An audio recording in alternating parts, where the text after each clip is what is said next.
Chapter 5881 to 5890।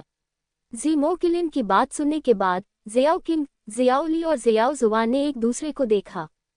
वह जिसने शुएहान संप्रदाय के खिलाफ साजिश रची। जियो फैन ने अपनी बाहें उठाई और मंद मंद मुस्कुराया। क्या आपके और शुएहान संप्रदाय के बीच कोई संघर्ष है? हाँ हाँ, बैंगनी स्याही वाले किलिन ने सिर हिलाया। उसकी आंखों में यादों का भाव था। मुझे याद है, मैंने एक बार उनके पूर्वजों के खिलाफ साजिश रची थी। तुमने शुएहान संप्रदाय के पूर्वज के खिलाफ साजिश रची है? जियो फैन दंग रह गया। तुमने ये कैसे किया? अफसोस वह समय। बैंगनी स्याही वाली किलिन ने धीरे से आह भरी और अतीत की कहानी सुनाई। बैंगनी स्याही किलिन कबीले की जन्मजात जादुई शक्तियां बहुत विशेष हैं। वे भेष बदलने में माहिर होते हैं और अपने अंदर रहस्य छिपाए रखते हैं। खतरे का सामना करते समय बैंगनी स्याही किलिन कबीला दुश्मन को और अधिक अंदर तक फंसाने के लिए जाल और घात लगा सकता है। ठीक वैसी ही स्थिति जिसका सामना ज़ियाओ फैन और उसके साथियों को अभी करना पड़ा। बैंगनी स्याही वाले किलिन ने शुएहान संप्रदाय के पूर्वज को धोखा देने के लिए इसी विधि का उपयोग किया था। शुएहान संप्रदाय के पूर्वज को धोखा दिया गया और बैंगनी स्याही वाले किलिन का पीछा किया गया, लेकिन वह बच निकला। इस संबंध में ज़ीमो किलिन ने अपमानित महसूस किया और शुएहान संप्रदाय में एक आदेश दिया। बैंगनी स्याही वाले किलिन को मारने से क्षेत्र की परवाह किए बिना उच्चतम योगदान बिंदु पुरस्कार मिल सकता है। ओह, तुम्हारा क्या मतलब है? तुम्हारे कारण तुम्हारे कबीले को नुकसान पहुंचाया गया है न? जियो फैन ने अपनी बाहें उठाई और मुस्कुराते हुए बैंगनी स्याही वाले किलिन को देखा। मुझे लगता है कि ऐसा ही है। ज़ीमो किलिन ने आह भरी। मैं भी इस बात से बहुत नाराज हूँ। तुमने कहा था कि यह इस मामले के कारण हुआ था, इसलिए मैं बदला लेने के लिए शुएहान संप्रदाय के कुछ लोगों को मारने की योजना बना रहा हूँ। तो ये जगह है? जियो फैन ने चारों ओर देखा। मैंने जानबूझकर अपना ठिकाना उजागर किया और खुद को शुएहान संप्रदाय के लोगों द्वारा खोजे जाने दिया। बैंगनी स्याही वाले किलिन ने अपना सिर खुजलाया। हे, तुम सचमुच घृणित हो। जियो फैन ने व्यंग्य किया और बैंगनी स्याही वाली किलिन पर नजर डाली। ज़ियाओ जुआन, ज़ियाओ ली, ज़ियाओ किंग और अन्य भी नाखुश दिखे। मुझे उम्मीद नहीं थी कि तुम इतने ताकतवर होगे। अगर ये शुएहान संप्रदाय के कचरे होते तो वे सब मेरे पेट में पिघल जाते। बैंगनी स्याही वाली किलिन ने कमजोरी से कहा। हम शुएहान संप्रदाय से हैं। ये सुनकर बैंगनी काले रंग का किलिन दंग रह गया और एक लंबे समय के लिए हिचकिचाया। सर, क्या आप शुएहान संप्रदाय से हैं? बिल्कुल नहीं, आप इतने ताकतवर हैं, आप शुएहान संप्रदाय से कैसे हो सकते हैं? हे, तो इसकी चिंता मत करो, जियो फैन ने व्यंग्य किया। बैंगनी स्याही वाला किलिन कांप उठा। वह और शुएहान संप्रदाय एक दूसरे के साथ मेल नहीं खा सकते थे। अब जब उसकी मुलाकात शुएहान संप्रदाय के किसी व्यक्ति से हुई थी तो उसने पहले उन पर घात लगाकर हमला किया। ये सोचकर बैंगनी स्याही वाली किलिन ने अचानक संघर्ष किया और भागने की कोशिश की। अफसोस की बात है कि कुछ ही समय तक संघर्ष करने के बाद वह अमर नश्वर शक्ति द्वारा दबा दिया गया। हे, तुम भाग नहीं सकते। जियो फैन ने तिरस्कारपूर्वक अपना सिर हिलाया। मेरे प्रभु, मैं नहीं जाना चाहता, मैं नहीं जाना चाहता। ज़ीमो किलिन ने कमजोरी से कहा। मैं बस इसे आजमाना चाहता हूँ मेरे प्रभु। क्या आपकी जादुई शक्तियाँ काफी मजबूत हैं? क्या तुमने इसे आजमाया है? क्या ये काफी कठिन है? जियो फैन ने मुस्कुराते हुए कहा। कठिन, बहुत कठिन। मजबूत होना अच्छी बात है। बताओ, तुमने इस मामले को कैसे सुलझाया? जियो फैन ने अपनी बाहें पार करके शांति से कहा। मैं यहाँ देखने आया था, लेकिन तुमने हमारे खिलाफ ही षड्यंत्र रचा। कैसा बदला? अगर मैं अभी भी अपने पुराने गुस्से में होता तो मैं तुम्हें मार डालता। बैंगनी स्याही वाली किलिन कांप उठी और कमजोरी से ज़ियाओ फैन को देखने लगी। सर, मेरी गलती यह, मैंने हाल के वर्षों में बहुत सारे खजाने एकत्र किए हैं। मैं वो सब आपको दे दूंगा, ठीक है? बैंगनी स्याही वाली किलिन ने अपना मुंह खोला और असंख्य जादुई हथियार, आध्यात्मिक खजाने और कवच बाहर थूक दिए। क्या ये वो लूट है जो तुमने उन लोगों के खिलाफ अपनी साजिश से हासिल की है? जियो फैन ने मुस्कुराते हुए कहा। हाँ, ज़ीमो किलिन ने अपना सिर खुजलाया और मुस्कुराते हुए कहा। मेरे लिए मानव जाति के जादुई हथियार का कोई उपयोग नहीं है, इसलिए मैं ये सब आपको देता हूँ, मेरे स्वामी। बहुत कम, ये सब चिथड़े हैं, मेरे ध्यान के लायक नहीं है। जियो फैन ने अपना सिर हिलाया और शांति से कहा। इसके अलावा अगर मैं तुम्हें मार दूं तो ये चीजें स्वाभाविक रूप से मेरी हो जाएंगी, है ना? बैंगनी स्याही वाले किलिन का दिल कठोर हो गया और वह जियो फैन से और भी अधिक डर गया। महामहिम सही कह रहे हैं।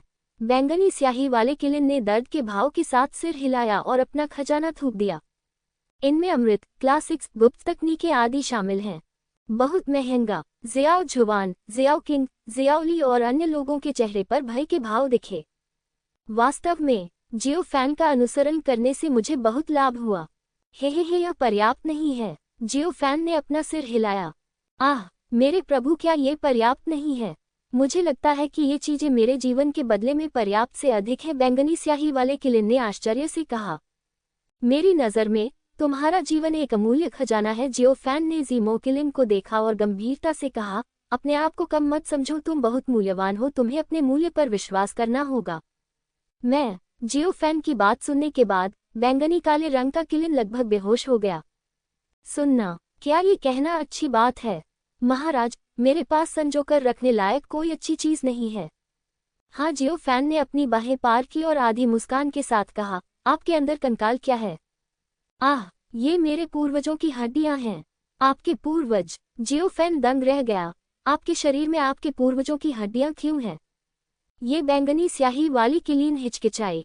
जल्दी से सच बताओ, नहीं तो मैं कार्रवाई करूंगा। जियो फैन ने त्यानी तलवार लहराए और उपहास किया। बैंगनी स्याही वाली किलिन कांप उठी और सिर हिला दिया। पर्पल इंक किलिन कबीला बहुत खास है। मार्शल आर्ट संरचनाओं के पैटर्न उनकी हड्डियों पर पैटर्न में उकेरे जा सकते हैं। अपने पूर्वजों की मृत्यु के बाद उनके वंशज उनकी हड्डियों को खा सकते हैं और उन्हें अपने शरीर में छिपा सकते हैं। इससे उनके जन्मजात कौशल की समझ में तेजी आ सकती है और उनकी साधना की गति दिन प्रतिदिन बढ़ सकती है।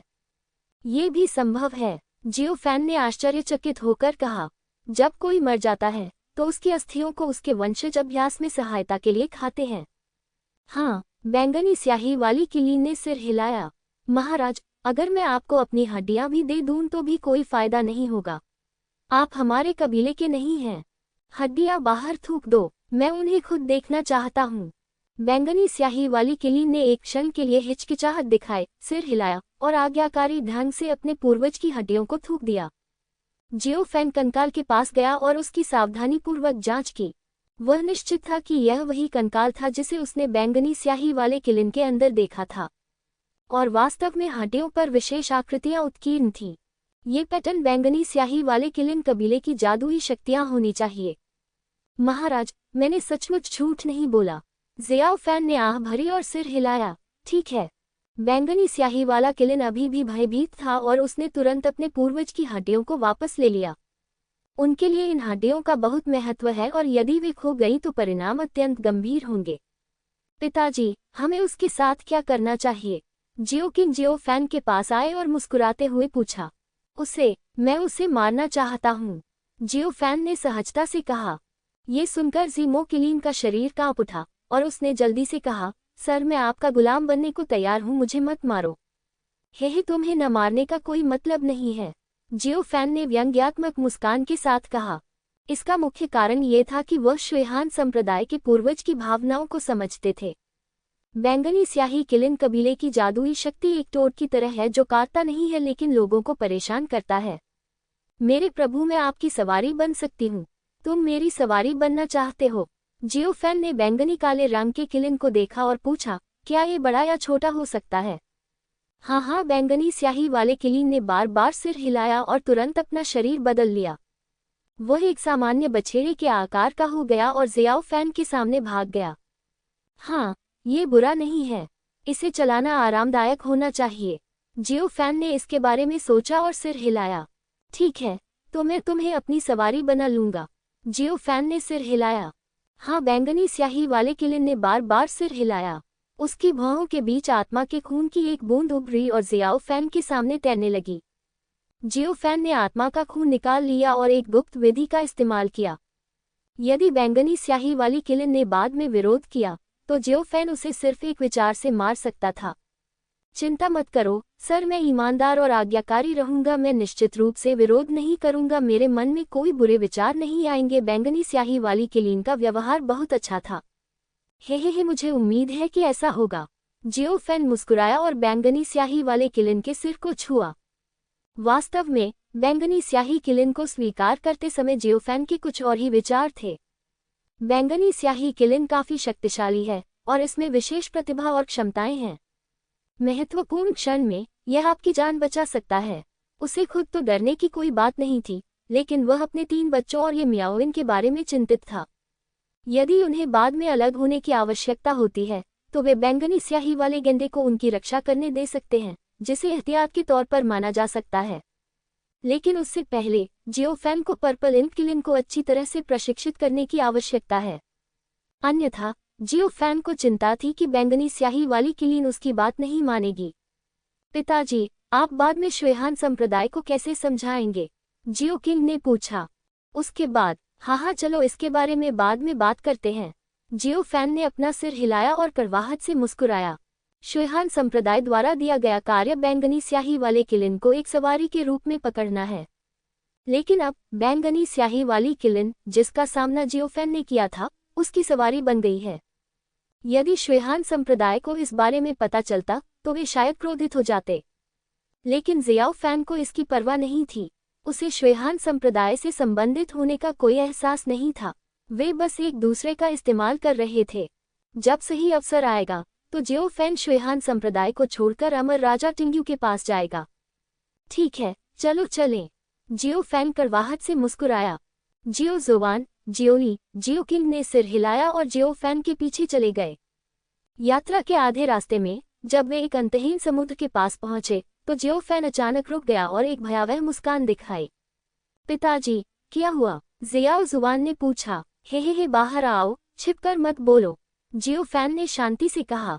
हे बेटा, तुम सच में सरल नहीं हो। तुम वास्तव में मेरी सांस महसूस कर सकते हो। अगले ही क्षण शुएहान संप्रदाय के सर्वोच्च बुजुर्ग की पोशाक पहने एक बूढ़ा व्यक्ति जियोफैन के सामने प्रकट हुआ। फैंग शेन्यांग, हे तुम यहाँ क्या करना चाहते हो? जियोफैन ने हल्के से कहा। ये सही है, ये शुएहान संप्रदाय के प्रमुख बुजुर्ग फैंग शेन्यांग थे। फैंग शेन्यांग को देखकर जियो जुवान, जियोली और जियो किंग भयभीत हो गए और जल्दी से पीछे हट गए, एक दूसरे को सावधानी से देखने लगे। हे तुम यहाँ क्या कर रहे हो? क्या तुम्हें नहीं पता? फैंग शेन्यांग ने ठंडे स्वर में कहा। जियोफैन, मैं तुम्हें एक आखिरी मौका देता हूँ। फैंग नान की आत्मा को खोल दो, अन्यथा तुम्हें परिणाम भुगतने होंगे। तुम अपने जोखिम पर परिणाम भुगतोगे। क्या तुम मुझे मारना चाहते हो? सही, जियोफैन ने व्यंग्य किया। आप क्या सोचते हैं? फैंग शेन्यांग ने एक कदम आगे बढ़ाया और एक शक्तिशाली आभा उछलकर बाहर आई। जियाओ जुवान, जियाओली, जियाओ किंग और अन्य लोगों की सांस फूल रही थी और उन्हें जबरदस्त दबाव महसूस हो रहा था। हे इस तरह से करना अच्छा विचार नहीं है ना? जियोफैन ने व्यंग्य किया और नश्वर अमर की शक्ति ने गर्जना की, जिसने तुरंत फैंग शेन्यांग की सांस को रोक दिया। फैंग शेन्यांग एक पल के लिए स्तब्ध रह गया और आश्चर्य से जियोफैन को देखने लगा। तुम वास्तव में मेरी आभा को अवरुद्ध कर सकते हो। मैं इसे क्यों नहीं रोक सकता? क्या तुम्हें लगता है कि तुम बहुत मजबूत हो? जियोफैन ने तिरस्कारपूर्वक अपना सिर हिलाया। लड़के, तुम कौन हो? जियोफैन, तुम्हें पता है?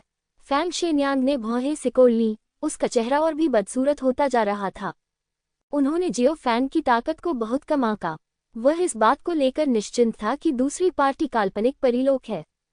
वह सच्चे अमर क्षेत्र के 8वें स्तर पर था, लेकिन दूसरा पक्ष उसके दबाव का सामना करने में सक्षम था। एक बार इस तरह का व्यक्ति दुश्मन बना ले तो उसे जड़ से उखाड़ फेंकना चाहिए, अन्यथा ये भविष्य में एक बड़ी समस्या बन जाएगी। इस समय फैंग शेन्यांग निश्चित था कि भले ही वह फैंग नान को नहीं बचा सका, उसे जियोफैन को मारना होगा। हे फैंग शेन्यांग, मैं तुम्हें एक आखिरी मौका देता हूँ, रास्ते से हट जाओ।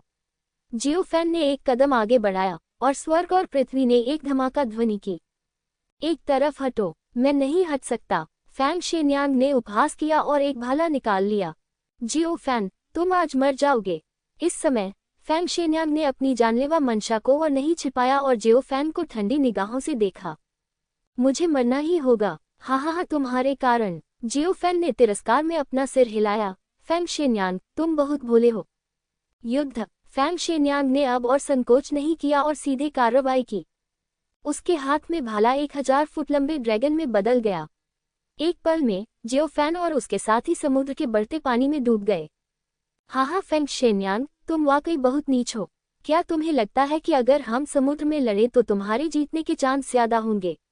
जियोफैन ने ठंडे स्वर में कहा, यह अफसोस की बात है कि तुमने गलत अनुमान लगाया। मैं कहीं भी लड़ने से नहीं डरता। उन्हें कुछ भी पता नहीं था। फैंग शेन्यांग ने समुद्र में घात लगाने का विकल्प चुना, इसलिए नहीं कि उसे लगा कि जीतने की संभावना अधिक है, बल्कि इसलिए कि उसे चिंता थी कि जियो फैन भाग जाएगा। आखिरकार फैंग शेन्यांग की नज़र में जियो फैन उसका प्रतिद्वंद्वी नहीं हो सकता था। लेकिन अब फैंग शेन्यांग बहुत खुश हैं कि उन्होंने अपने लिए उपयुक्त स्थान चुना। हे जियाओ फैन, मेरा ये भाला सो जल ड्रैगन की आत्माओं से बना है। अगर हम पानी में लड़ेंगे तो निश्चित रूप से आपके पास कोई मौका नहीं होगा। हे क्या ऐसा है? ऐसा सिर्फ इसलिए हुआ कि मुझे अभी अभी एक सवारी मिली है। मुझे देखना है कि वह क्या कर सकता है। जियो फैन ने व्यंग्य किया। माउंट फैंग शेन्यांग दंग रह गया। फिर जियो फैन ने बैंगनी स्याही वाली किलिन जारी की। बैंगनी स्याही किलिन, तुमने वास्तव में मिशन पूरा कर लिया है। फैंग शेन्यांग दंग रह गया। उनकी नज़र में जियो फैन निश्चित रूप से बैंगनी स्याही किलिन पर कब्जा करने का कार्य पूरा करने में सक्षम नहीं होगा। लेकिन अंत में दूसरे पक्ष ने वास्तव में इसे पूरा कर लिया। एक धमाके के साथ बैंगनी काले किलिन ने अपना मुंह खोला और फैंग शेन्यांग को निगलने का इरादा किया। युद्ध। फैंग शेन्यांग ने दहाड़ लगाए और कई जल ड्रैगन उसके सामने एकत्रित हो गए, जिससे बैंगनी स्याही वाली किलिन पीछे हट गई। बूम बूम बूम, बैंगनी स्याही वाली किलिन ने एक भयानक आभा बिखेरी और फैंग शेन्यांग के साथ भीषण युद्ध में शामिल हो गई। उसे अच्छा प्रदर्शन करना होगा, अन्यथा अगर बाद में जियो फैन ने उसे नीची नज़र से देखा तो ये परेशानी वाली बात होगी। पर्पल इंक किलिन, हमें अपना असली कौशल दिखाओ और मुझे तुम्हें कमतर मत आंकने दो। जियो फैन ने अपनी बाहें पार की और मंद मंद मुस्कुराया। मारना। बैंगनी स्याही वाली किलिन दहाड़ी मानव शरीर में तब्दील हो गई और फैंग शेन्यांग के साथ लड़ी। हालांकि फिर भी बैंगनी स्याही वाली किलिन का फैंग शेन्यांग से कोई मुकाबला नहीं था। नहीं, मैं उसे नहीं हरा सकता गुरु, कोई तो बदलो। बैंगनी स्याही वाला किलिन दहाड़ा। बेकार। जियो फैन ने अपने होंठ भींच लिए। फैंग शेन्यांग आक्रामक था और उसने बैंगनी स्याही वाली किलिन पर हमला जारी रखा। यह एक भयंकर हमला लग रहा था, लेकिन वास्तव में फैंग शेन्यांग पहले से ही सोच रहा था कि वह कैसे बच सकता है। उसने कभी उम्मीद नहीं की थी कि जियो फैन की असली ताकत इतनी मजबूत थी। अगर मुझे ये पता होता। फैंग शेन्यांग का चेहरा बेहद उदास था। उन्होंने अराजक शरीर के लाभों की खोज की, लेकिन जियो फैन की उपेक्षा की। वास्तव में वह लापरवाह भी था और श्वेहान संप्रदाय पर बहुत अधिक भरोसा करता था। उसने कभी उम्मीद नहीं की थी कि श्वेहान संप्रदाय ने पहले से ही जियो फैन के स्तर का अस्तित्व नहीं खोजा था। यदि यह बात पहले ही पता चल जाती तो ऐसी घटना कैसे घटित हो पाती। ये सोचकर फैंग शेन्यांग क्रोधित हो गया। बेहतर होता कि मैं फैंग नान को थप्पड़ मारकर मार देता, तो ये स्थिति नहीं होती। फैंग झेंगये को भी गोली मारकर हत्या कर दी गई। मारना। फैंग शेन्यांग ने दहाड़कर बैंगनी स्याही वाले किलिन को एक ही वार में पीछे धकेल दिया। फैंग शेन्यांग ने जबरदस्त लड़ाकू भावना के साथ हमला किया और भागने के लिए मुड़ा। जाना चाहते हो बेतुका? क्या तुम्हें लगता है कि मैं तुम्हें एक मौका दूंगा? जियो फैन ने ठंडी आवाज में बात की, एक कदम आगे बढ़ाया और तुरंत फैंग शेन्यांग के सामने आ गया। मैंने आपकी कई तरकीबें देखी हैं। जियो फैन ने अपना हाथ लहराया, तियाननी तलवार उसके हाथ में आ गई और उसने भयंकर वार किया। एक बूंद के साथ जियो फैन ने तलवार से फैंग शेन्यांग के हाथ में भाला तोड़ दिया। फैंग शेन्यांग ने अपना भाला खो दिया और पानी में भी उसका लाभ समाप्त हो गया। तुम जियाओ फैन, क्या तुम सच में मौत से लड़ना चाहते हो? फैंग शेन्यांग दहाड़ा। हा, क्या तुम गंभीर हो? बेशक मैं गंभीर हूँ। जियो फैन ने सिर हिलाया और जोर से हंस दिया। फैंग शेन्यांग, चलो मुझे अपनी पूरी ताकत दिखाओ और मुझे दिखाओ। लानत है जून की, तुमने मरने का रास्ता ढूंढ ही लिया है तो मुझे दोष मत दो। फैंग शेन्यांग ने गुर्राते हुए अपने हाथों को आपस में जोड़ा और युद्ध में अपनी आत्मा को जलाने के लिए एक गुप्त विधि का इस्तेमाल किया। युद्ध। एक बूंद के साथ फैंग शेन्यांग ने एक झटके में आकाश को तोड़ दिया। हे हास्यास्पद। फैंग शेन्यांग, आप अभी भी इससे बहुत दूर हैं। जियो फैन ने तिरस्कार में अपना सिर हिलाया और तियाननी तलवार ने फैंग शेन्यांग की पूर्ण शक्ति हमले को तोड़ दिया। पफ। फैंग शेन्यांग के मुंह से खून बहने लगा और तियाननी तलवार के कारण उसकी छाती पर गहरा खूनी निशान पड़ गया। सबसे भयानक बात नश्वर अमर की शक्ति है, जो फैंग शेन्यांग को अपने शरीर की मरम्मत करने में असमर्थ बनाती है। ये किस प्रकार की शक्ति है? फैंग शेन्यांग ने कहा। हे अंदाजा लगाओ क्या? जियो फैन ने चंचलता से मुस्कुराते हुए फैंग शेन्यांग को एक घातक झटका देने का इरादा किया। धीरे चलो, रुको, मैं गलत था, मैं आत्मसमर्पण करने को तैयार हूँ, फैंग शेन्यांग ने उत्सुकता से चिल्लाया। अपने आप को समर्पित कर दोगे? हाँ हाँ फैंग शेन्यांग, तुम उच्च और शक्तिशाली ग्रैंड एल्डर हो क्या? अब तुम मेरे गुलाम बनना चाहते हो? जियो फैन ने कार्रवाई करने में जल्दबाजी नहीं की, बल्कि फैंग शेन्यांग को उदासीनता से देखा। हाँ, फैंग शेन्यांग ने अपनी छाती ढक ली और बार बार सिर हिलाया। मेरे प्यारे दोस्त, नहीं सर, आप बहुत शक्तिशाली हैं, आपका भविष्य उज्जवल होगा, मैं आपकी सेवा करने और आपके लिए एक गुलाम की तरह काम करने को तैयार हूँ। ये सुनकर जियो जुआन, जियोली और जियो किंग सभी दंग रह गए। उन्होंने एक दूसरे की ओर देखा और एक दूसरे की आंखों में गहरा आश्चर्य देखा। वास्तव में यह उनके पिता ही होंगे। नजर रखना, यहाँ तक कि शुएहान संप्रदाय के महान बुजुर्ग जैसा व्यक्ति भी समर्पण करने को तैयार है। जियो फैन ने फैंग शेन्यांग को देखा, झिझकी और सिर हिलाया। हे, ठीक है, अपनी आत्मा और खून सौंप दो, जियो फैन ने शांति से कहा। हाँ, फैंग शेन्यांग ने अवज्ञा करने की हिम्मत नहीं की। उसके माथे से आत्मा के खून की एक बूंद बह निकली और जियो फैन के सामने उड़ गई। जियो फैन मुस्कुराया और फैंग शेन्यांग का आत्मा रक्त ले लिया। आत्मा और रक्त को सील करने के लिए नश्वर अमर शक्तियों का उपयोग करें। तब से जब तक फैंग शेन्यांग ने कोई विद्रोही इरादा दिखाया, जियो फैन उसे किसी भी समय गंभीर रूप से घायल कर सकता था। इस बार बैंगनी स्याही किलिन प्राप्त करने के अलावा उसने फैंग शेन्यांग को भी अपने अधीन कर लिया। जियाओ फैन के लिए लाभ बहुत बड़े हैं। हे फैंग शेन्यांग, आप बहुत अच्छे हैं। आप जानते हैं कि भविष्य में शुएहान संप्रदाय में क्या करना है ना? जियो फैन ने हल्के से कहा। समझो, मुझे पता है, मुझे सब पता है। फैंग शेन्यांग ने बार बार सिर हिलाया, झुका और जियो फैन के सामने चला गया। ये कहना होगा कि फैंग शेन्यांग इतना विनम्र था कि वह एक नौकर जैसा लगता था। फैंग शेन्यांग, मैं थोड़ा उत्सुक हूँ, आप इतने पेशेवर क्यों हैं? सर, खैर सच कहूँ तो वास्तव में शुरुआती वर्षों में बड़े होने से पहले मैं दूसरों की सेवा करता रहा हूँ। फैंग शेन्यांग ने अपना सिर खुजलाया और कुछ बार अजीब तरह से हंसा। फैंग शेन्यांग के स्पष्टीकरण के अनुसार शुएहान संप्रदाय का प्रमुख बुजुर्ग बनने के लिए उन्होंने दूसरों की सेवा करने की अपनी क्षमता पर भरोसा किया। आप भी एक प्रतिभाशाली व्यक्ति हैं, जियो फैन ने कहा और फैंग शेन्यांग के कंधे पर थपथपाया। जियो फैन, भविष्य में मेरे पीछे आओ और मैं तुम्हारे साथ कभी भी अनुचित व्यवहार नहीं करूंगा। क्या तुम समझे? मैं समझ गया। यदि शुएहान संप्रदाय के लोग ये दृश्य देखेंगे तो वे चौंक जाएंगे। उच्च और शक्तिशाली सर्वोच्च बुजुर्ग फैंग शेन्यांग अब जियो फैन का अनुचर बन गया है। इस समय मैं जिस व्यक्ति से सबसे अधिक नफरत करता हूँ वह फैंग शेन्यांग है। वह उलझन में था, वह क्या हासिल करने की कोशिश कर रहा था। वह जियाओ फैन को मारने के लिए भागा, लेकिन लगभग अपनी जान गंवा बैठा। बचने के लिए उसे प्रतिद्वंद्वी का गुलाम बनना पड़ा। बहुत अच्छा, जियो फैन ने संतोष से सिर हिलाया। इसके बाद जियो फैन और उसके साथी फैंग शेन्यांग से अलग हो गए। फैंग शेन्यांग का चेहरा ठंडा था और वह सबसे पहले फैंग शेन्यांग के पास लौट आया। फैंग शेन्यांग के चले जाने के बाद जियो फैन और अन्य लोग धीरे धीरे शुएहान संप्रदाय में लौट आए। फैंग शेन्यांग के शुएहान संप्रदाय में लौटने के बाद सबसे पहला काम उसने फैंग नान और फैंग झेंगे को ढूंढने का किया। फैंग झेंगे और फैंग नान को देखकर फैंग शेन्यांग ने अपनी मुठ्ठियां भींच ली और उसका चेहरा लाल हो गया। तुम दोनों जानवर हो, फैंग शेन्यांग दहाड़ा। ये सुनकर फैंग नान और फैंग झेंगे एक दूसरे की ओर देखने लगे। दोनों भ्रमित हो गए। दादाजी, क्या हुआ? दादाजी, मैं पिछले कुछ दिनों से बाहर नहीं गया हूँ, क्या हुआ? तुम अब भी बहस करने की हिम्मत रखते हो? तुम तो पिटाई के लायक हो। Bang bang snap. फैंग शेन्यांग ने कुछ नहीं कहा और फैंग झेंगे और फैंग नान को पीटना शुरू कर दिया। दादाजी, कृपया मुझे मारना बंद करें, मैं गलत था। दादाजी, मैंने कुछ नहीं किया, क्या आप कुछ गलत समझ गए हैं? क्या गलतफहमी है? तुम दोनों कमीने हो। फैंग शेन्यांग गुस्से में था, लेकिन वह जियो फैन को कुछ नहीं कर सकता था, इसलिए वह केवल फैंग झेंगे और फैंग नान पर ही अपना गुस्सा निकाल सकता था। फैंग झेंगे और फैंग नान भी बदकिस्मत रहे और बिना किसी स्पष्ट कारण के उन्हें पीटा गया। निश्चित रूप से यदि उन्हें सच्चाई पता होती तो शायद उनकी अभिव्यक्तियां बहुत दिलचस्प होती। दूसरी ओर जियो फैन और अन्य लोग शुएहान संप्रदाय में लौट आए।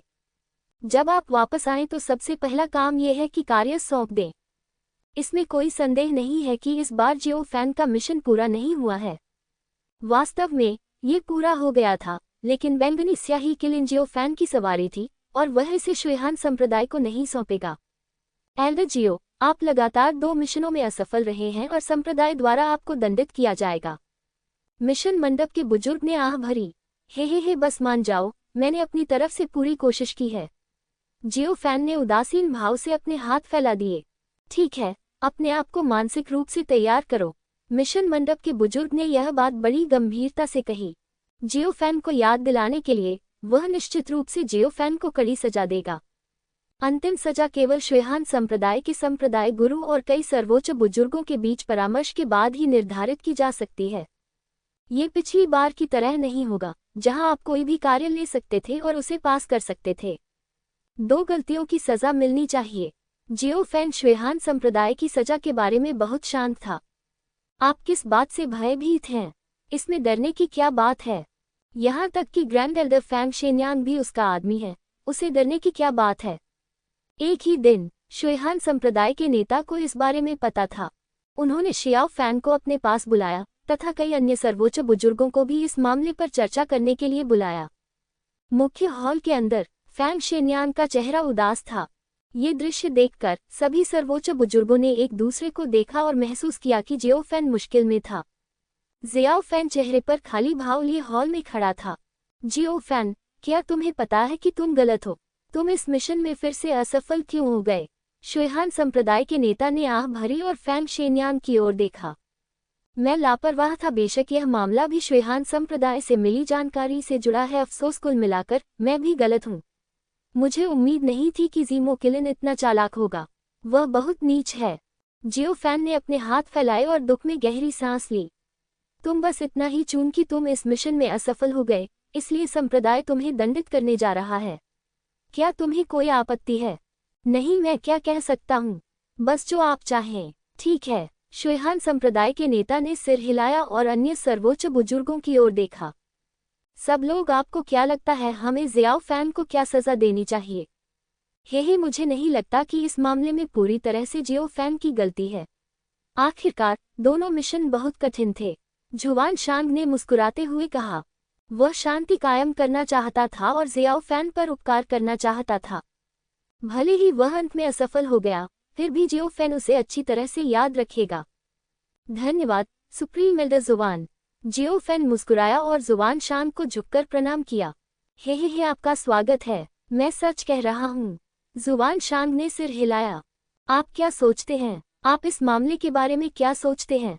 शुएहान संप्रदाय के नेता ने अन्य सर्वोच्च बुजुर्गों की ओर देखा।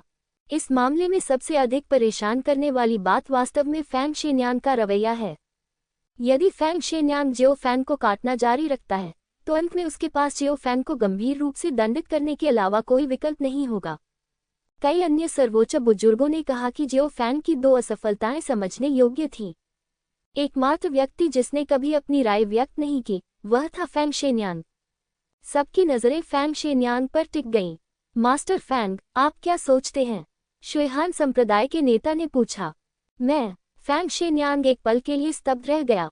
उसने जियो फैन को देखा और फिर बाकी सभी को देखा। वह क्या सोचता है? उसकी हिम्मत कैसे हुई इसे देखने की? यदि हॉल में इतने सारे लोग नहीं होते, तो वह घुटने टेककर जियाओ फैन को सलाम करना चाहता। अहम इस मामले में मुझे लगता है कि एल्डर जियाओ वास्तव में क्षमा योग्य हैं। फैंग शेन्यांग ने सूखी खांसी की और धीरे से कहा, इसे जाने दो, मुझे सजा मत दो। ये सुनकर सभी लोग दंग रह गए। आह, मास्टर फैंग, क्या आप गंभीर हैं? सच में? फैंग शेन्यांग ने सिर हिलाया। एल्डर जियाओ ने कड़ी मेहनत की है और महान योगदान दिया है। 1 या 2 मिशनों की विफलता चिंता की कोई बात नहीं है। ये बस एक छोटी सी बात है। सभी लोग चुप थे और चारों ओर देख रहे थे। उन्हें आश्चर्य हुआ कि क्या फैंग शेन्यांग और शियाओ फैन ने निजी तौर पर सुलह कर ली है। क्या यही कारण है कि फैंग शेन्यांग ने अपने चरित्र के विपरीत आचरण किया? ये होना चाहिए। चूंकि ग्रैंड मास्टर फैंग ने ऐसा कहा है, एल्डर जियाओ, मैं आपको कड़ी सजा नहीं दूंगा। शुएहान संप्रदाय के नेता ने मुस्कुराते हुए कहा, मैं तुम्हें सजा दूंगा, सजा के तौर पर 100 साल के योगदान अंक और 3 मध्यम स्तर के कार्य। क्या तुम्हें कोई आपत्ति है? नहीं, संप्रदाय के नेता की सजा सही है। जियो फैन ने बार बार सिर हिलाया। बहुत बढ़िया, तो यह मामला सुलझ गया। शुयहान संप्रदाय के नेता ने संतोष से सिर हिलाया। सब ठीक है, अब सभी लोग घर जा सकते हैं। सर्वोच्च बुजुर्गों का समूह थोड़ा झुका, मुड़ा और चला गया। जियो फैन मुस्कुराया, मुड़ा और जाने वाला था। जियो फैन, 1 मिनट रुको। आह, क्या हुआ? संप्रदाय गुरु। जियो फैन एक पल के लिए स्तब्ध रह गया, फिर शुयहान संप्रदाय के संप्रदाय गुरु की ओर देखने लगा। सभी महान बुजुर्गों के चले जाने के बाद शुयहान संप्रदाय के नेता ने अंततः बात की। जियो फैन, आपके और फैंग ताइशान के बीच हमारी गलतफहमी दूर हो गई है और वह अब मुझे निशाना नहीं बनाएगा। जियो फैन ने मुस्कुराते हुए कहा। ओह, यह अच्छा है, बहुत अच्छा। शुयहान संप्रदाय के नेता ने संतोष से सिर हिलाया। तो संप्रदाय गुरु, अगर कुछ और नहीं है तो मैं पहले चला जाऊं। हे, कुछ और भी है। ओह, और कुछ है क्या? गुरुजी, कृपया मुझे बताइए। जियो फैन, शुयहान संप्रदाय में शामिल होने से पहले तुम्हारा गृहनगर कहाँ था? क्या तुम्हारा कोई गुरु था? शुयहान संप्रदाय के नेता ने मुस्कुराते हुए पूछा। ज़ियाओ फान नामात्र के बुजुर्ग के रूप में शुयहान संप्रदाय में शामिल हो गए। नामात्र का बुजुर्ग वास्तव में सिर्फ बुजुर्ग ही होता है, लेकिन वह शुयहान संप्रदाय का मूल नहीं होता। जियो फैन ने अपनी शक्तिशाली ताकत दिखाते हुए फैंग नान को हराया। इसलिए शुयहान संप्रदाय ने जियो फैन के प्रति अपना रवैया बदल दिया और उसे प्रशिक्षित करने पर ध्यान केंद्रित करने की योजना बनाई। लेकिन उसे प्रशिक्षित करने से पहले ज़ियाओ फैन की उत्पत्ति और पृष्ठभूमि की जांच करना आवश्यक है।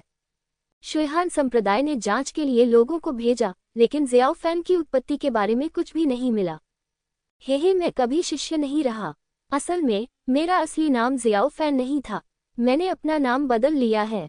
ज़ियाओ फैन ने मुस्कुराते हुए कहा। अपना नाम बदलो? तुम्हारा पिछला नाम क्या था? मेरा नाम है वेई झोंगशान। वेई झोंगशान, अच्छा नाम है। शुयहान संप्रदाय के नेता ने सिर हिलाया और मुस्कुराते हुए ज़ियाओ फैन की ओर देखा। जियो फैन अच्छी तरह से जानता था कि दूसरा पक्ष आगे के निर्देशों की प्रतीक्षा कर रहा था। जियो फैन मुस्कुराया और बिना रुके बोलना शुरू कर दिया। जियो फैन के लिए ऐसी कहानी बनाना आसान था। शुयहान संप्रदाय का नेता हैरान रह गया और बार बार सिर हिलाया। मुझे यकीन नहीं हो रहा एल्डर ज़ियाओ, आपका अनुभव बहुत खतरनाक है। बुरा नहीं, बुरा नहीं, आपके पास असीमित क्षमता है। प्रशंसा के लिए धन्यवाद गुरुजी। जियो फैन ने सिर हिलाया और शुयहान संप्रदाय के नेता को प्रणाम किया। हे एल्डर ज़ियाओ, आपको अब से अच्छा व्यवहार करना होगा और हमारे शुयहान संप्रदाय को सम्मान दिलाना होगा। क्या आप समझे? शुयहान संप्रदाय के नेता ज़ियाओ फैन के पास गए और उसके कंधे पर थपथपाया। मैं समझ गया संप्रदाय गुरु, मैं सब कुछ समझ गया। जियो फैन ने सिर हिलाया। यह अच्छी बात है कि तुम समझ गए। अगर भविष्य में तुम्हें कोई परेशानी आए तो मुझे बताना न भूलें। मुसीबत? हाँ, है, जियो फैन ने कहा। ओह, क्या परेशानी है? बताओ मुझे। योगदान के लिए पर्याप्त अंक नहीं है। जियो फैन ने अपना सिर हिलाया और आह भरी। यह आसान है। शुई हानजोंग ने सिर हिलाया, अपना टोकन निकाला और सीधे जियो फैन को 10,000 योगदान अंक दिए। संप्रदाय गुरु सचमुच बहुत उदार हैं। आपका बहुत बहुत धन्यवाद, आपका बहुत बहुत धन्यवाद। हे, जैसा कि आपको करना चाहिए एल्डर जियो, आपको अच्छे से अभ्यास करना चाहिए, समझे? समझना। जियो फैन ने सिर हिलाया, मुड़ा और चला गया। वास्तव में यदि जियो फैन के पास योगदान अंक की कमी है तो वह फैंग शेन्यान से इसके लिए पूछ सकता है। फैंग शेन्यान ने मना करने की हिम्मत नहीं की, लेकिन चूंकि शुयहान संप्रदाय के नेता ने ऐसा कहा है तो मुझे इस मुफ्त उपहार का लाभ क्यों नहीं उठाना चाहिए? यदि वह इसका लाभ नहीं उठाता तो यह आसानी से शुयहान संप्रदाय के नेता के संदेह को जगा सकता था। जियो फैन ने यह खुलासा नहीं किया कि उसके और फैंग शेन्यान के बीच क्या हुआ था, अन्यथा इससे अमर राजा टिंग्यू का अंगरक्षक बनने में आसानी से देरी हो जाएगी। शुयहान संप्रदाय के नेता के साथ बात करने के बाद जियो फैन हॉल से बाहर चला गया। इसके बाद कुछ समय तक ज़ियाओ फैन, ज़ियाओ किंग और कुछ अन्य लोगों के साथ शुयहान संप्रदाय के गुप्त क्षेत्र में अभ्यास करता रहा। शुयहान संप्रदाय की नींव बहुत गहरी है और उसके पास कई मूल्यवान खजाने हैं, लेकिन इन खजानों को भुनाने के लिए आपको बहुत सारे योगदान अंकों की आवश्यकता होगी। जियो फैन ने सीधे तौर पर कहा कि उनके योगदान अंक पर्याप्त नहीं थे, इसलिए उन्होंने फैंग शेन्यान को बताया और फैंग शेन्यान को ऐसा करने दिया। फैंग शेन्यान शुयहान संप्रदाय के सर्वोच्च बुजुर्ग हैं, इसलिए वह निश्चित रूप से इस तरह के छोटे मामले को संभालने में सक्षम है। फैंग शेन्यान ने मना करने की हिम्मत नहीं की और वह तुरंत ज़ियाओ फैन और अन्य लोगों को जो कुछ भी चाहिए था उसे बदलने के लिए चला गया। फैंग शेन्यांग ने शुएहान संप्रदाय में वर्षों से जो योगदान अंक जमा किए थे वे जल्द ही बर्बाद हो गए। लेकिन इससे कोई फर्क नहीं पड़ता, फैंग शेन्यांग के पास अभी भी फैंग परिवार है। यदि वह काम न करे तो वह सर्वोच्च बुजुर्ग के रूप में अपनी स्थिति के आधार पर संप्रदाय से योगदान अंक भी मांग सकता है। जब तक फैंग शेन्यांग बहुत दूर नहीं जाता तब तक संप्रदाय आमतौर पर मना नहीं करेगा। 3 महीने देखते ही देखते बीत गए। ये मियाओ इनकी आत्मा पहले ही शिखर को पार कर चुकी है। उसे बस ठीक होने के लिए एक उपयुक्त अवसर की आवश्यकता है। लेकिन इस दिन शुएहान संप्रदाय में कुछ अप्रत्याशित घटित हुआ। मूल रूप से जियो फैन ने यह व्यक्त करने का अवसर खोजने की योजना बनाई थी कि वह अमर राजा टिंग्यू का अंगरक्षक बनना चाहता था। अमर राजा टिंग्यू का अंगरक्षक बनने के लिए किसी को मूल्यांकन पास करना होगा और एक संप्रदाय द्वारा अनुशंसित होना होगा। लेकिन अचानक हुए बदलाव ने जियो फैन की योजना को बाधित कर दिया। अचानक परिवर्तन यह है कि शुएहान संप्रदाय के सबसे बड़े प्रतिद्वंद्वी पर्पल थंडर पवेलियन के लोग आ गए हैं। ज़िली मंडप शुएहान संप्रदाय की तरह शीर्ष 10 संप्रदायों में से एक है। ये 10 प्रमुख संप्रदाय अब केवल प्रथम श्रेणी के संप्रदाय हैं, शीर्ष स्तर के संप्रदाय नहीं। आरंभिक समय में शुएहान संप्रदाय एक शीर्ष स्तरीय संप्रदाय था, लेकिन विभिन्न परिवर्तनों के कारण यह अंततः प्रथम श्रेणी के संप्रदाय के स्तर पर आ गया। ज़िली मंडप से लोग बुरे इरादे से आए थे। ज़िली मंडप के मंडप मास्टर ही लोगों को व्यक्तिगत रूप से यहाँ लेकर आए थे। जियो फैन को पहले तो इस मामले की परवाह नहीं थी, लेकिन जल्द ही उसके सामने मुसीबत आ गई। ज़िली मंडप में सबसे शक्तिशाली दुष्ट ली तियानकी ने सुना कि शुएहान संप्रदाय के किसी व्यक्ति ने फैंग नान को हरा दिया है, इसलिए वह उससे मिलने आया। ये ली तियानकी ही था जिसने 10 प्रमुख संप्रदायों के बीच प्रतियोगिता में फॉन्ग नान को हराकर प्रथम स्थान प्राप्त किया था। ली तियानकी शुएहान संप्रदाय में आए और जियो फैन से नाम लेकर मिलना चाहा। शुएहान संप्रदाय के नेता के पास ज़ियाओ फैन को बुलाने के लिए किसी को भेजने के अलावा कोई विकल्प नहीं था। जब उसने ली तियानकी को देखा तो जियो फैन दंग रह गया और उसकी ओर देखने लगा। क्या आप ली तियानकी हैं? हाँ, यह मैं ही हूँ। ली तियानकी ने सिर हिलाया और तीखी नज़रों से ज़ियाओ फैन को घूरने लगा। क्या ये वही फैंग नान है जिसे तुमने हराया था? ये सही है, मैं आसानी से जीत गया। जियो फैन ने सिर हिलाया। हाँ, तुम बहुत मजबूत हो। मैं तुम में एक मजबूत लड़ाकू भावना महसूस कर सकता हूँ। लड़ने के लिए तैयार? क्या लड़ने के लिए तैयार? जियो फैन दंग रह गया। मैं भगवान की कसम खाता हूँ, उसे लड़ने की बिल्कुल भी इच्छा नहीं थी। उसे ली तियानकी में बिल्कुल भी दिलचस्पी नहीं थी। ली तियानकी का क्षेत्र काल्पनिक परिलोक का 5वां स्तर है, जो फैंग नान से 2 स्तर ऊपर है। लेकिन फिर भी जियो फैन की नज़र में दूसरी पार्टी अभी भी दयनीय रूप से कमज़ोर थी। हे एक मजबूत आदमी के खिलाफ लड़ने की इच्छा। ली तियानकी ने एक कदम आगे बढ़ाया और फुसफुसाया, जियो फैन, है ना? चलो लड़ते हैं। लड़ो, अपने दादा से लड़ो। अगर तुम लड़ना नहीं चाहते तो तुम बीमार हो। जियो फैन ने अपना सिर हिलाया और शुएहान संप्रदाय के नेता की ओर देखा। मालिक, अगर और कुछ नहीं होगा तो मैं चला जाऊंगा। आह, आप तो बस ऐसे ही चले जाओगे? क्या ये बुरा नहीं है? वे बहुत दूर से आए हैं, इसमें क्या गड़बड़ है? वह तो बस एक मरीज है। जियो फैन ने ली तियानकी की ओर देखा और कहा, वह बीमार है लेकिन वह दवा नहीं लेता। वह लड़ने के लिए बाहर आता है, वह बीमार है। इतना कहकर जियो फैन मुड़ा और चला गया। ली तियानकी एक पल के लिए स्तब्ध रह गया और फिर क्रोधित हो गया। जियो फैन, रुको, तुम्हें मुझसे लड़ना होगा। तुम किस लड़ाई के लिए लड़ रहे हो? क्या तुम मेरे साथ लड़ने के योग्य हो? जियो फैन ने काले चेहरे के साथ मुड़कर ली तियानकी को घूर कर देखा। जियो फैन ली तियानकी क्रोधित हो गया और उसने जियो फैन के पूरे शरीर पर बिजली से हमला कर दिया। जियो फैन गुस्से में था और उसने उसे अपने हाथ से थप्पड़ मारा। एक जोरदार धमाके के साथ ली तियानकी रुकने से पहले 10 से अधिक कदम पीछे हट गया। जियो फैन बिल्कुल भी नहीं हिला और शांति से कहा, यदि आप बीमार हैं तो दवा ले, समझे? ये कहने के बाद जियो फैन ने ताली बजाई और चला गया। तुम बहुत मजबूत हो। हाँ, जियो फैन, मुझे तुमसे लड़ना होगा जरूर। ली तियानकी बेतहाशा हंसा। जब सभी लोग आश्चर्यचकित थे, ली तियानकी शुएहान संप्रदाय के नेता के सामने घुटने के बल बैठ गया। वरिष्ठ, कृपया आदेश दें, मुझे ज़ियाओ फैन से लड़ने दें। ये शुएहान संप्रदाय का नेता दंग रह गया। उसे समझ में नहीं आ रहा था कि क्या करे। ये देखकर पर्पल थंडर पवेलियन के प्रमुख भी बोले, तियान की ताकतवरों से लड़ने के लिए उत्सुक है। ये भी जियो फैन की उसकी मान्यता है। आप क्या सोचते हैं? पर्पल थंडर पवेलियन के प्रमुख ने उदासीनता से कहा, आपके संप्रदाय का फैंगनान सिर्फ एक कड़ाई वाला तकिया है, जो इस जियो फैन से कहीं अधिक नीच है। ये सुनकर फैंग शेन्यान का चेहरा काला पड़ गया। कड़ाई वाले तकिए से तुम्हारा क्या मतलब है? फैंग शेन्यान ने गुस्से से कहा। हे न। तियानकी ने थोड़े से प्रयास से ही फैंग नान को हरा दिया। आप, क्या मतलब है तुम्हारा? अगर तुम आश्वस्त नहीं हो तो तुम फैंग नान को फिर से लड़ने के लिए कह सकते हो, पर्पल थंडर पवेलियन के नेता ने दबंगई से कहा। ये सुनकर श्वेहान संप्रदाय के सभी लोग नाखुश दिखे। लेकिन अगर फैंग नान लड़ता तो क्या परिणाम वही नहीं होता? शीर्ष 10 संप्रदायों के बीच पिछली प्रतियोगिता में फैंग नान को करारी हार का सामना करना पड़ा था। यदि ली तियानकी ने दया नहीं दिखाई होती तो फैंग नान कभी भी सुरक्षित रूप से श्वेहान संप्रदाय में वापस नहीं आ पाता। वास्तव में फैंग नान का दूसरा स्थान काफी हद तक निराधार था।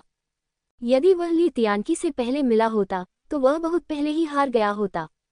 वरिष्ठ, मैं जियो फैन से लड़ना चाहता हूँ, चिंता मत करो, मैं दया दिखाऊंगा, मैं उसे चोट नहीं पहुंचाऊंगा, ली तियानकी ने गंभीरता से कहा। लेकिन जियाओ फैन की पहचान एक शिष्य की नहीं बल्कि एक बुजुर्ग की है। सामान्यतः संप्रदायों के लिए एक दूसरे से सीखना, शिष्यों के लिए एक दूसरे से सीखना तथा बुजुर्गों के लिए एक दूसरे से सीखना संभव है। सामान्यतः बड़े बुजुर्ग एक दूसरे से झगड़ा नहीं करते। आखिरकार शिष्य ही संप्रदाय का भविष्य है। एक बुजुर्ग शियाओ फैन का एक शिष्य ली तियानकी के साथ प्रतिस्पर्धा करना वास्तव में अनुचित है। मास्टर ली तियानकी ने पर्पल थंडर पवेलियन के मास्टर को दयनीय दृष्टि से देखा। जिली मंडप के मुखिया ने भौहें सिकुड़ी। ली तियानकी को बुजुर्ग बनने दो, ये निश्चित रूप से काम नहीं करेगा। एक शिष्य के रूप में ली तियानकी जिले मंडप के लिए अधिक सम्मान जीत सकते हैं। वह आसानी से ली तियानकी को अपना शिष्य कैसे बना सकता था? इसके बारे में क्या ख्याल है? आप शर्तें प्रस्तावित कर सकते हैं या हमें बता सकते हैं कि जियो फैन क्या चाहता है। जब तक वह लड़ने के लिए तैयार है हम उसे संतुष्ट कर सकते हैं। इसके बारे में क्या ख्याल है? पर्पल थंडर पवेलियन के नेता ने गहरी आवाज में कहा। ठीक है, मैं जियाओ फैन से पूछूंगा और उसकी राय सुनूंगा। श्वेहान संप्रदाय के नेता ने झिझकते हुए सिर हिलाया। इसके बाद श्वेहान संप्रदाय के नेता व्यक्तिगत रूप से जियाओ फैन से मिलने गए और मामला समझाया। मेरी शर्तें पूरी करोगी? ये सही है। पर्पल थंडर पवेलियन के लोगों ने कहा कि जब तक आप लड़ने के लिए तैयार हैं, आप कोई भी शर्त रख सकते हैं। श्वेहान संप्रदाय के नेता ने सिर हिलाया और मुस्कुराते हुए कहा, जियाओ फैन, यह एक अच्छा अवसर है, आप लड़ सकते हैं। शर्तें? हाँ, ठीक है, मुझे 50 अरब परी पत्थर चाहिए। जियो फैन ने कहा कि उसे 50 अरब परी पत्थर चाहिए। श्वेहान संप्रदाय के नेता मुख्य हॉल में लौट आए और अजीब ढंग से कहा। ये सुनकर पर्पल थंडर पवेलियन में सभी लोग चुप हो गए। काफी देर की चुप्पी के बाद वे एक दूसरे को डांटने लगे। क्या 50 अरब परी पत्थर? क्या तुम्हारा जियो फैन पागल है? 50 अरब परी पत्थर, क्या वह सपना देख रहा है? हे, ये तो बस एक इच्छाधारी सोच है। पर्पल थंडर पवेलियन में सभी लोग क्रोधित हो गए और उन्हें लगा कि जियो फैन जानबूझकर उन्हें अपमानित कर रहा है। न केवल उन्होंने ऐसा सोचा बल्कि ली तियानकी ने भी ऐसा सोचा। 50 अरब परी पत्थर। यदि पर्पल थंडर पवेलियन हजारों वर्षों तक इसे एकत्रित करता रहे तो भी वह इतने सारे अमर पत्थरों को एकत्रित नहीं कर पाएगा। अफसोस, हमारे संप्रदाय के जियाओ फैन का स्वभाव अजीब है, हम इसके बारे में कुछ नहीं कर सकते। श्वेहान संप्रदाय के नेता शर्मिंदा दिखे। जब उसने 50 अरब परी पत्थरों की बात सुनी तो वह भी चौंक गया। लेकिन जियो फैन ने कहा कि इसका उद्देश्य ज़िलेई पवेलियन को हार मानने पर मजबूर करना था। एक क्षण के लिए हिचकिचाहट के बाद पर्पल थंडर पवेलियन के नेता ने गहरी आवाज में कहा, ये कैसा रहेगा? 10 अरब परी पत्थरों की कीमत वाली लड़ाई कैसी रहेगी? लेकिन एक शर्त है। शर्तें? कैसी शर्तें? श्वेहान संप्रदाय का नेता दंग रह गया। हे, जियाओ फैन और ली तियानकी को लड़ने दो। अगर जियाओ फैन जीतता है तो हम तुम्हें श्वेहान संप्रदाय के 10 अरब परी पत्थर देंगे। अगर तियानकी जीतता है तो तुम हमें 10 अरब परी पत्थर दो। ये दाव थोड़ा ऊंचा है। श्वेहान संप्रदाय के नेता ने झिझकते हुए अपना सिर हिलाया। ली तियानकी और फैंग नान के बीच पिछली लड़ाई में ली तियानकी ने शुरुआत में पीछे हटना शुरू कर दिया था। बाद में उसने महसूस किया कि फैंग नान बहुत कमजोर था और उसने उसमें रुचि खो दी, इसलिए लेई टीम ने कार्रवाई की और फैंग नान को हरा दिया। श्वेहान संप्रदाय के नेता की नज़र में ली तियानकी बहुत खतरनाक है और जियोफैन संभवतः उसका प्रतिद्वंद्वी नहीं है। दूसरे शब्दों में, जब ली तियानकी ने अभी जियोफैन का परीक्षण करने की कोशिश की तो वह जानबूझकर पीछे हट रहा था। इसका उद्देश्य जियोफैन को उसके साथ लड़ाई में फंसाना है और फिर ज़िलेई मंडप से परी पत्थरों की राशि से शुइहान संप्रदाय को धोखा देना है। बड़ा हा आप शक्तिशाली शुइहान संप्रदाय हैं, क्या आप इस छोटी सी शर्त से डरते हैं? ज़िलेई मंडप के नेता हंसे। ये शुइहान संप्रदाय के नेता ने झिझकते हुए जुवान शांग, फेग शेन्यांग और कई अन्य सर्वोच्च बुजुर्गों की ओर देखा। जुवान शांग और अन्य सर्वोच्च बुजुर्ग ठीक हैं, वे सभी शांत और संयमित दिख रहे हैं। फेंग शेन्यांग बहुत चिंतित था और बहुत चिंतित था। अच्छा काम, क्या ये निश्चित जीत वाली शर्त नहीं है? बस इतना है कि फेंग शेन्यांग इस मामले पर अधिक कुछ कहने की स्थिति में नहीं है। हे आप शुइहान संप्रदाय डरने वाले नहीं हैं, है न? पर्पल थंडर पवेलियन के पवेलियन मास्टर ने चंचलता से मुस्कुराते हुए कहा, ये कैसा रहेगा अगर जियोफैन जीतता है तो हम उसे 10 बिलियन परी पत्थर देंगे, अगर जियोफैन हार जाता है तो आप हमारे पर्पल थंडर पवेलियन को 8 बिलियन परी पत्थर देंगे, ये कैसा रहेगा? उत्तेजक, एक नग्न उकसावा। शुइहान संप्रदाय के नेता के चेहरे पर उदासी और तनाव था। इस स्थिति में यदि शुइहान संप्रदाय जवाबी कार्रवाई नहीं करता है तो खबर फैल जाएगी। क्या इसका मतलब यह नहीं है कि शुइहान संप्रदाय के बुजुर्ग ज़िलेई मंडप के शिष्यों से डरते हैं? क्या शुइहान संप्रदाय इसके बाद भी जीवित रहने की गरिमा रखेगा? यह अवश्य चला गया होगा, लेकिन यह मामला बहुत महत्वपूर्ण है और जियोफैन की सहमति आवश्यक है। आप बैंगनी थंडर मंडप के बारे में गंभीर हैं? शुइहान संप्रदाय के नेता ने गहरी आवाज में कहा। बेशक मैं इसे गंभीरता से लेता हूँ। पर्पल थंडर पवेलियन मास्टर ने सिर हिलाया और कहा, यह मुख्य रूप से इसलिए है क्योंकि तियानकी लड़ना चाहता है, हम उसे निखारना चाहते हैं, बस इतना ही। अच्छा, ऐसा कहने के बाद शुइहान संप्रदाय के नेता एक और बातचीत करने के लिए जियोफैन को खोजने के लिए फिर से चले गए। जो कुछ हुआ उसे सुनने के बाद और ज़िलेई मंडप द्वारा निकाले गए परी पत्थर के बारे में सुनने के बाद जियोफैन की आंखें चमक उठीं।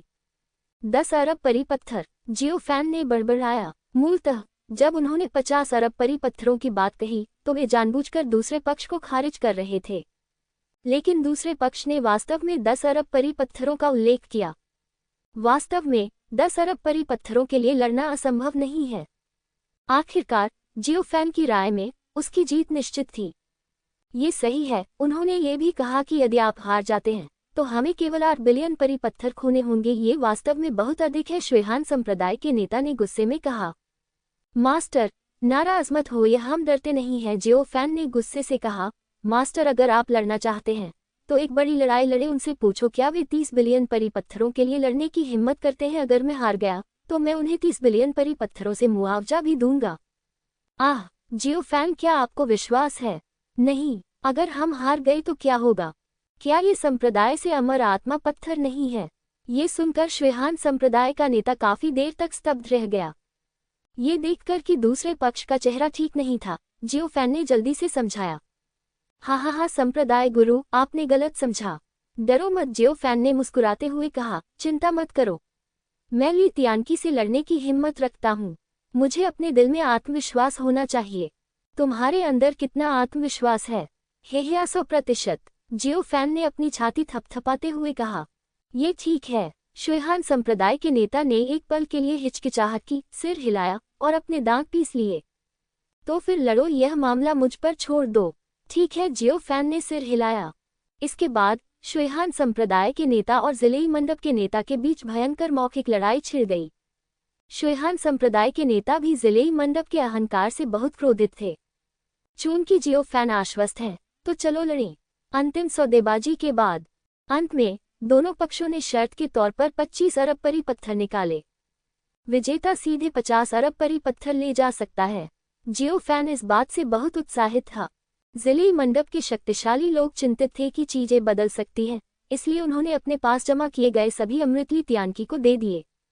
यही कारण है कि युद्ध से पहले अपनी तलवार को तेज करना बेहतर होता है, भले ही वह तेज न हो। इस घटना से शुइहान संप्रदाय में भी सनसनी फैल गई। शिष्य और बुजुर्ग सभी बहुत हैरान थे। हे भगवान, आप में से प्रत्येक को 25 अरब परी पत्थर निकालने चाहिए। यदि आप जीत गए तो आपको 50 बिलियन परी पत्थर मिलेंगे। क्या एल्डर ज़ियाओ जीत सकते हैं? बेशक हम कर सकते हैं, एल्डर जियो बहुत शक्तिशाली है, उसके लिए फैंग नान को हराना आसान होगा। इसलिए तियानकी ने फैंग नान को भी हरा दिया। इसका आकलन करने का ये तरीका नहीं है। इस समय फैंग नान माप की इकाई बन गया। जियाओ फैन और ली तियानकी दोनों ही ऐसे व्यक्ति हैं जिन्होंने फैंग नान को हराया। अब जब जियो फैन और ली तियानकी लड़ रहे हैं तो इस मामले में सबसे ज्यादा बोलने वाला व्यक्ति फैंग नान ही होगा। फैंग नान हाल ही में खराब मूड में है, बहुत बुरा। उसकी आत्मा को जियो फैन ने सील कर दिया था और उसे फैंग शेन्यांग ने बेवजह पीटा और नजरअंदाज किया था। फैंग नान के साथ तो इससे भी अधिक दर्दनाक घटना घटी। लोगों का एक समूह फैंग नान से पूछने आया कि यदि जियो फैन और ली तियानकी लड़ेंगे तो कौन जीतेगा। भाई फैंग नान, क्या तुम मुझे बता सकते हो कि जब तुमने जियो फैन और ली तियानकी के साथ लड़ाई की तो कैसा महसूस हुआ था? कौन अधिक शक्तिशाली है, ली तियानकी या शियाओ फैन? भाई फैंग नान, उनमें से कौन अधिक शक्तिशाली है? इस समय फैंग नान पूरे शुएहान संप्रदाय में सबसे व्यस्त व्यक्ति हैं। जियो फैन और ली तियानकी के बीच प्रतिस्पर्धा के संबंध में शुएहान संप्रदाय के अंदर किसी ने शर्त भी लगा दी थी। हर कोई फैंग नान के पास उसकी राय पूछने आया। फैंग नान इस बात से बेहद नाराज था, लेकिन अब फैंग नान की आत्मा को सील कर दिया गया है और वह बहुत पहले ही वेदी से गिर चुका है। शुएहान संप्रदाय के शिष्यों में अब फैंग नान के प्रति पहले जैसा भय नहीं रहा। भाई फैंग नान, कुछ तो बोलो। ये सही है वरिष्ठ भाई फैंग नान, आप इस मामले के बारे में क्या सोचते हैं? भाई फैंग नान, जियो फैन और ली तियानकी के बीच कौन जीतेगा? भाई फैंग नान, कृपया कुछ बोलो। बोलो, मैं किस बारे में बात कर रही हूँ? आह, फैंग नान दहाड़ा, बाहर निकलो, मुझसे मत पूछो, मैं कुछ नहीं जानती। फैंग नान बहुत क्रोधित हुआ। ये घोर अपमान है। सभी शिष्य नाखुश दिखे और अलविदा कहकर चले गए। फैंग नान चाहता है कि जियो फैन मर जाए और वही भी चाहता है कि ली तियानकी भी मर जाए। लेकिन फैंग नान, जिसने उन सभी के साथ लड़ाई की थी, ये स्पष्ट रूप से जानता था ली तियानकी की तुलना में वह जियो फैन के सामने और भी अधिक शक्तिहीन था। ये सोचकर फैंग नान ने गुप्त रूप से कुछ पैसे कमाने का फैसला किया। उसने किसी से चुपके से उसके लिए जियो फैन खरीदने को कहा और शर्त लगाई कि जियो फैन जीत जाएगा। फैंग नान ने ये काम गुप्त रूप से सभी से छिपाकर किया। जियो जुआन, जियो ली और जियो किंग, जियो फैन और ली तियानकी के बीच प्रतिस्पर्धा के बारे में बिल्कुल भी चिंतित नहीं थे। उन्हें तो ये भी महसूस हुआ कि उनके पिता बहुत भाग्यशाली थे। अचानक आसमान से पाई गिरने लगती है। जियाओ फैन भी यही सोचता था। ली तियानकी उसका भाग्यशाली सितारा था। जियो फैन ने फैसला किया कि जब वह अगली बार ली तियानकी से लड़ेगा तो उसे दया दिखानी होगी और दूसरे पक्ष के जीवन को नुकसान नहीं पहुंचाना होगा। ली तियानकी बहुत अच्छे आदमी हैं, जियो फैन ने आह भरी। एक पल में 7 दिन बाद जियाओ फैन और ली तियानकी के बीच प्रतिस्पर्धा का दिन आ गया है। इस प्रतियोगिता के लिए अन्य ताकतों से कई दुष्ट लोग भी शुएहान संप्रदाय में आए जो इसे अपनी आंखों से देखना चाहते थे। क्या ये जियाओ फैन बहुत ताकतवर है? ऐसा कहा जाता है कि उसने फैंग नान को हराया था और वह बहुत शक्तिशाली है। फैंग नान, हाँ, फैंग नान भाग्यशाली था कि उसे अंत में ली तियानकी से मुलाकात मिली, अन्यथा वह सबसे नीचे होता। ये सही है, फैंग नान का उल्लेख करने लायक नहीं है। अन्य ताकतों के दुष्टों के एक समूह ने फैंग नान के प्रति अपना तिरस्कार व्यक्त किया।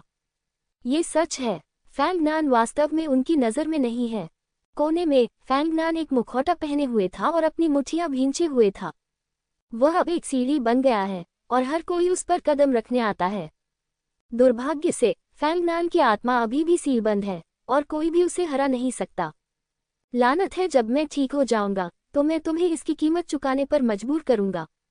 फैंग नान ने दांत पीसते हुए धीमी आवाज में कहा। पिताजी, आपको जीतना ही होगा, जियो किंग ने मुस्कुराते हुए कहा। हे, चिंता मत करो, 50 अरब परी पत्थर, जियो फैन ने अपने हाथों को रगड़ते हुए मुस्कुराते हुए कहा। अरे जियो फैन, मुझे गलत मत समझो, उनमें 25 बिलियन परी पत्थर है। ये हमारे शुएहान संप्रदाय द्वारा दी गई शर्त है, ये तुम्हारा नहीं है, शुएहान संप्रदाय के नेता ने धीमी आवाज में कहा। मैं सिर्फ बात कर रहा हूँ, संप्रदाय गुरु, आपको इसे इतनी गंभीरता से नहीं लेना चाहिए। जियो फैन ने अपनी भौहें उठाई। मुझे आशा है कि आप जीत सकते हैं। शुएहान संप्रदाय के नेता ने सांस छोड़ी और खुद को शांत रखने की कोशिश की।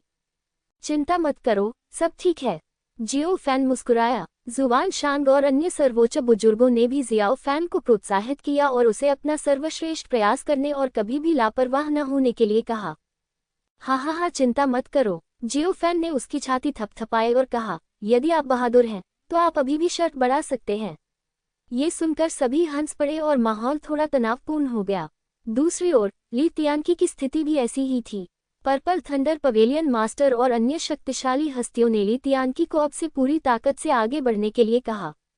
चिंता मत करो, मैं नहीं हारूंगा। मैं सबसे मजबूत हूँ। ली तियानकी ने भारी सिर हिलाया और मंच पर कदम रखा। मैं, ली तियानकी, मैं सबसे मजबूत बनने की राह पर चलूंगा।